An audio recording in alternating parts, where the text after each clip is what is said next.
जी नाजरीन, इस वक्त मैं सतह समंदर से 9400 फुट की बुलंदी पर एक सियाती मकाम दारेल के जो अड नाम से मशहूर है, उस मकाम पर इस वक्त हम मौजूद हैं। और मेरे बैक साइड पर आप देख सकते हो इस वक्त यहाँ पे फेस्टिवल जारी है और 4-5 सालों से यहाँ पे सालाना 14 अगस्त का फेस्टिवल रखा जाता है।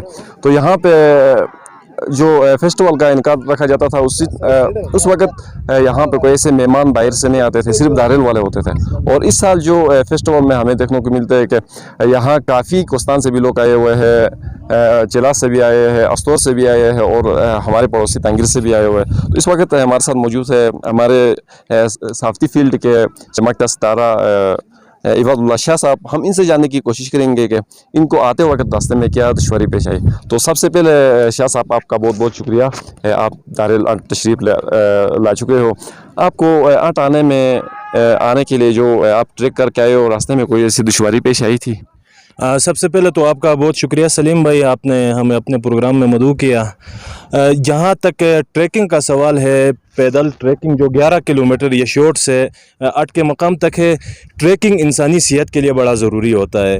और खैर हमें तो क्या मुश्किलात पेश आएगी, हम तो मुकामी लोग हैं, हम तो चलते फिरते लोग हैं, इसमें इतना इशू नहीं आ रहा हमें। लेकिन यहाँ जो थोड़ा बहुत थकावट हो रही है, थोड़ी बहुत मुश्किलात हमें पेश आ रही है। यूँ ही हम अट के मुकाम पे पहुँच जाते हैं तो यहाँ की खूबसूरती और यहाँ के सब्ज़ज़ार पहाड़ देख के हमारी जो थकावट है, जो हमें रास्ते में जो फ़ील हुई थी तकलीफ़, उस सब को हम भूल गए और इसकी खूबसूरती में हम खो गए।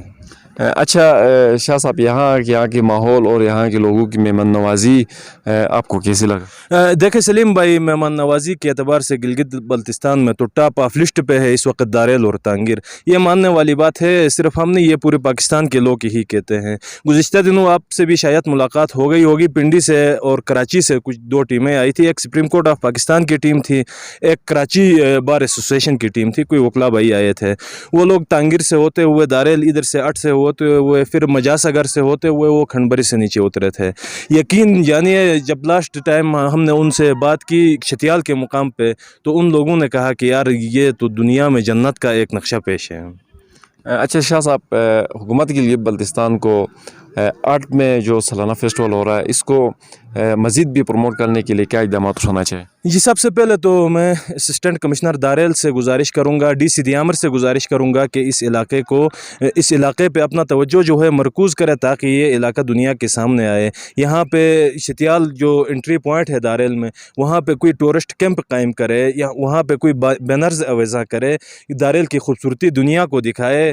तो इंशाअल्लाह मैं उम्मीद से कह सकता हूँ कि दिवसाई हुंजा समेत गेज़र के मुख्तलिफ इलाके दारेल तांगिर की निस्बत कुछ भी नहीं है। हाँ बिल्कुल शाह साहब, आप फर्स्ट बार यहाँ दारेल तशरीफ़ लाए हो। यहाँ खाने का निज़ाम और होटलिंग वगैरह के निज़ाम आपको कैसा लगा? देखिए, ये पहाड़ी इलाका है, यहाँ पे तो बड़ा मुश्किल होता है कि यार कोई VIP 5 स्टार लेवल का हमें खाना मिले। लेकिन बावजूद इसके, इतनी मुश्किलात के बावजूद हमें जो खाना यहाँ मिल रहा है, जो चाय हमें मिल रही है, जो दीगर हमें तफरीही चीज़ें मिल रहे हैं, वो काबिल दीद है। बहुत शुक्रिया शाह साहब का।